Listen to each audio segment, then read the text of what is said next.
This episode's FTR shoutout goes to Aidenbird. Leave a comment down below to have a chance for a shoutout in the next episode. Make sure you're subscribed. Fish tank review. What's up, Corey gang? It's your boy Chris back with another FTR. It seems like these days these videos are all you want from me. That's okay. That's alright. That's why I'm here. That's what I'm here for. Isn't that right, Rapashi? That's why we're here, right? Just to do FTRs. That's our whole existence. Where are you trying to go? Drop? Oh, okay. So our Discord is taken off. Make sure you join up. It's all free. Unless you want to support me, donate on Patreon. But otherwise, definitely all free. You can chat with me, chat with a lot of people on there. And we also have Instagram going. I've figured out how to do DMs. So whoever replies or whoever messages me, I replied back. Again, 100% free. I reply to everyone. You guys are my viewers and you're the most important people to this channel. You're the only important people to this channel. Except for people supporting me in the background like my friends and my family and my girlfriend. Anyways, where are the pictures? Where are the things I have to review? It's time. Come on, where are they? Fish Tank Review episode 21. Oh yes, The Office. Oh man. Well, your boy Chris is one of the biggest The Office fans. I've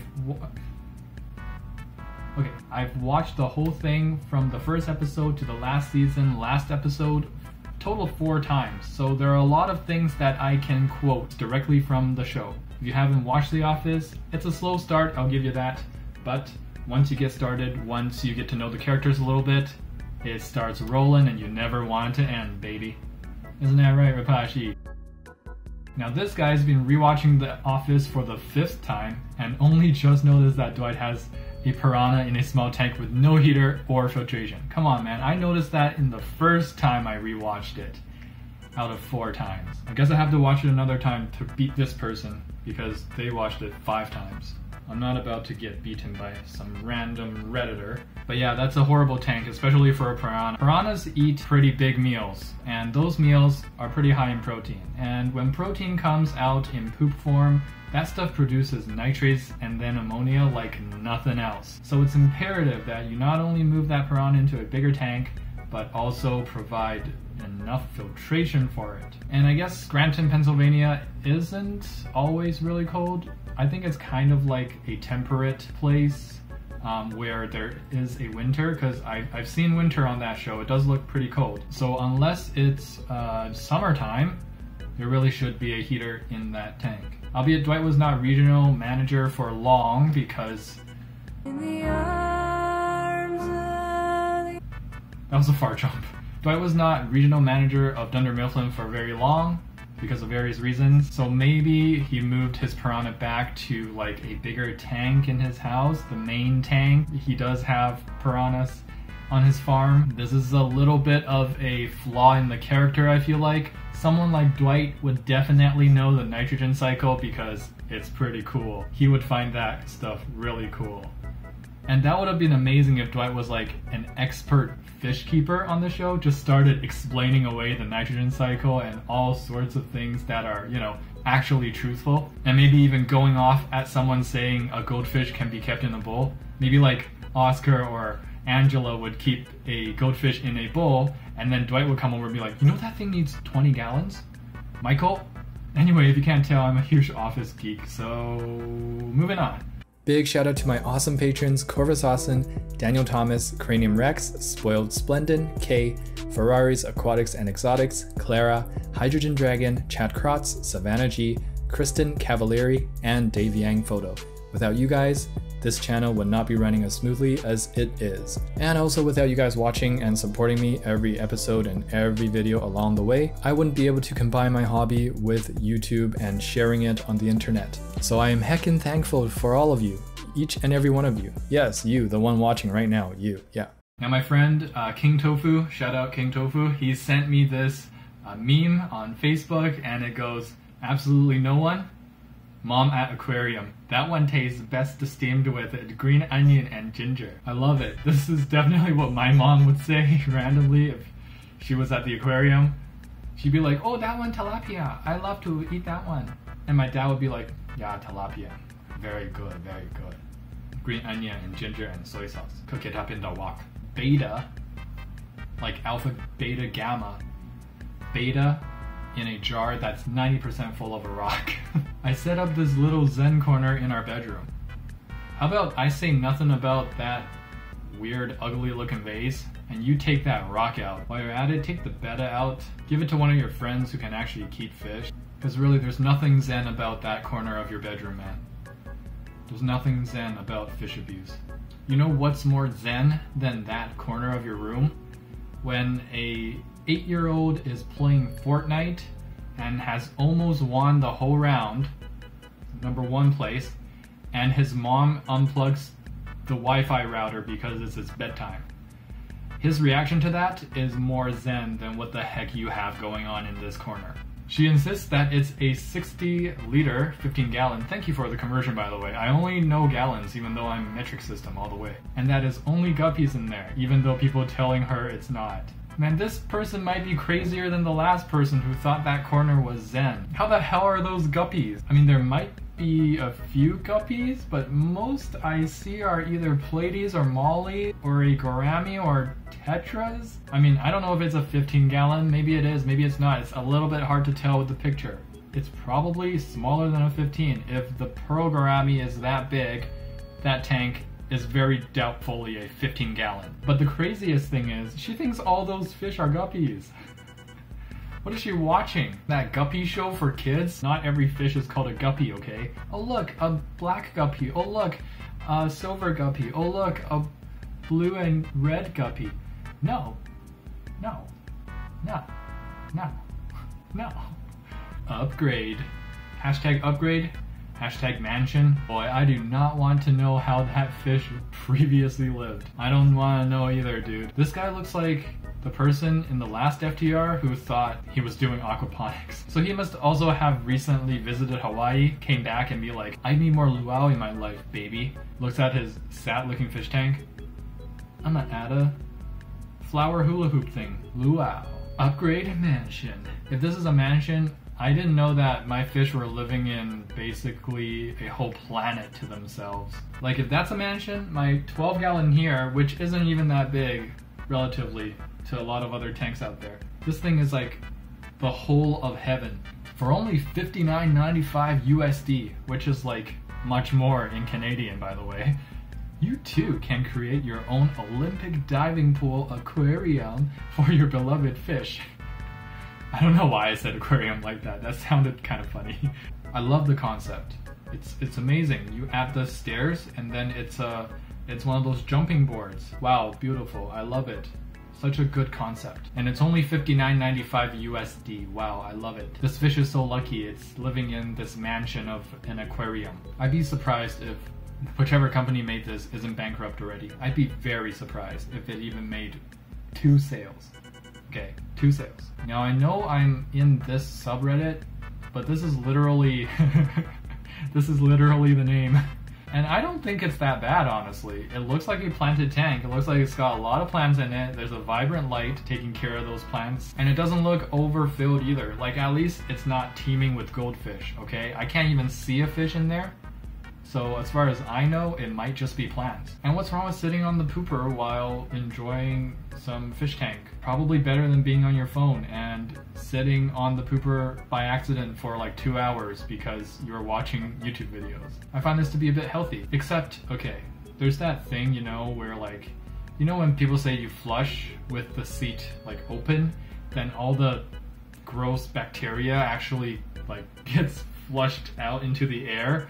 And it just like coats the surfaces in your washroom. I feel like the bacteria is going into the water, like fecal bacteria. Let's not get into this too much. I'm just gonna not recommend this, even though it seems like an okay idea. Don't do it. Mutual friends, snap friend. Should I school her? Send me honest messages. Yes, you should definitely school her. School the heck out of her if you know exactly what she's doing wrong.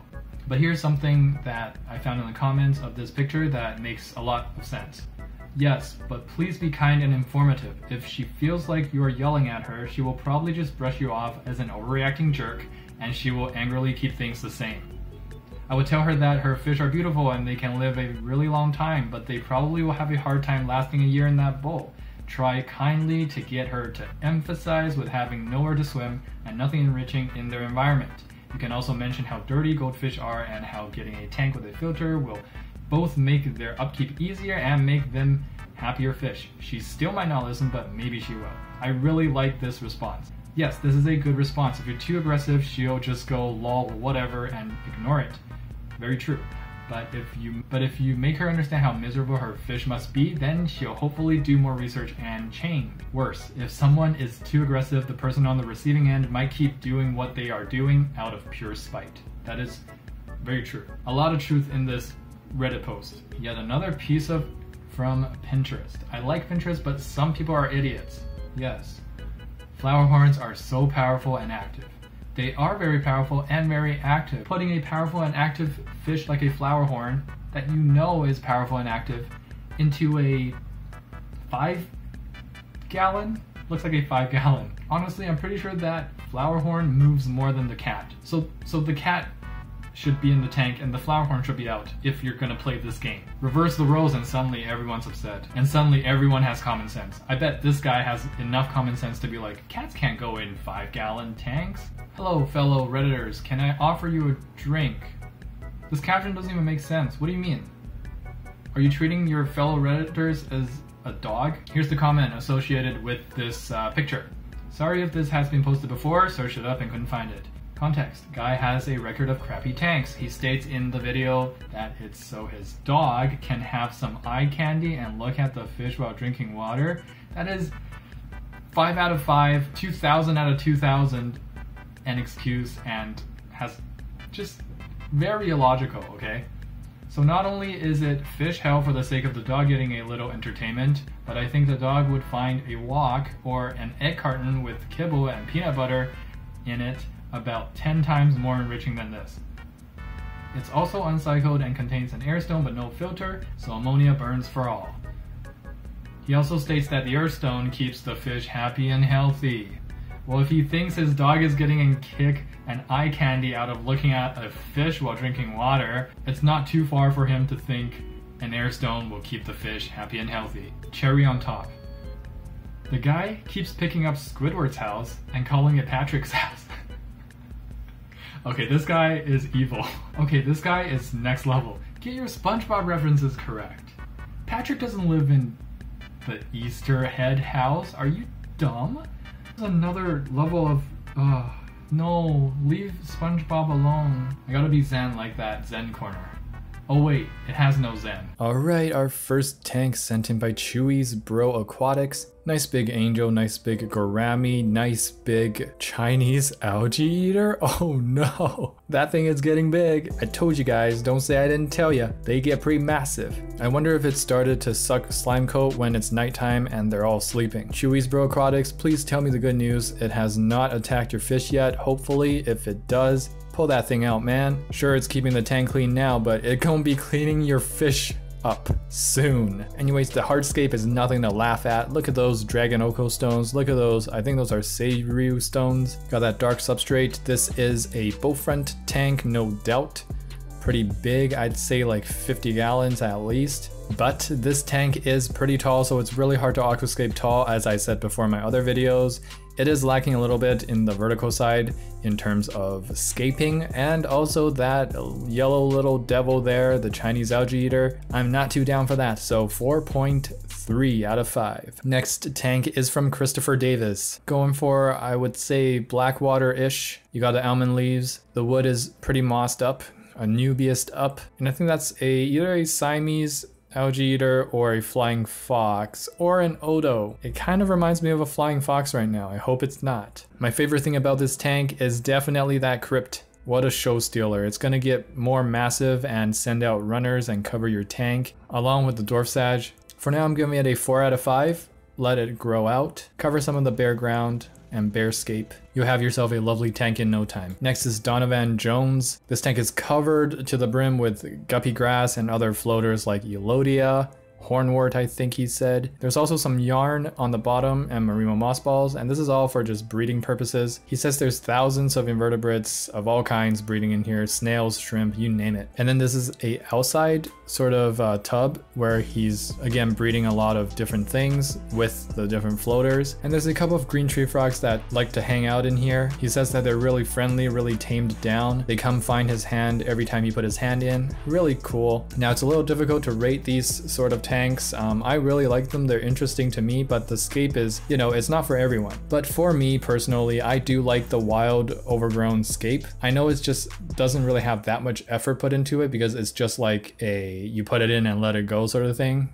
Maybe do a water change every week, but I do like that. He's got the natural look. He's breeding all sorts of things, got some frogs in there, getting creative, letting things go. I like that feel. So again, 4.3 out of 5. Great job. Now, hopefully I'm not saying this name wrong. Jose Ortiz sent in this next tank. So safe to say everything is artificial here, and the water is not actually filled up yet, but this is just the hardscape before the water goes in and the fish go in, I'm guessing. Now, you know I won't go over a 3 out of 5 most of the time for artificial, especially 100% artificial, but I think you guys may be thinking what I'm thinking. He made the best out of artificial things. This looks as natural as artificial can look. He's even got the little path that some aquascapers like to make with the different shapes and colors of gravel. He's got a little bit of a stone hardscape going on, and the plants are very naturally placed. They reflect a natural look, unlike, you know, the use of pink gravel and pink and purple fluorescent plants. But instead of doing that with artificial things, he did what he could in order to make things look good. So not only am I going over 3,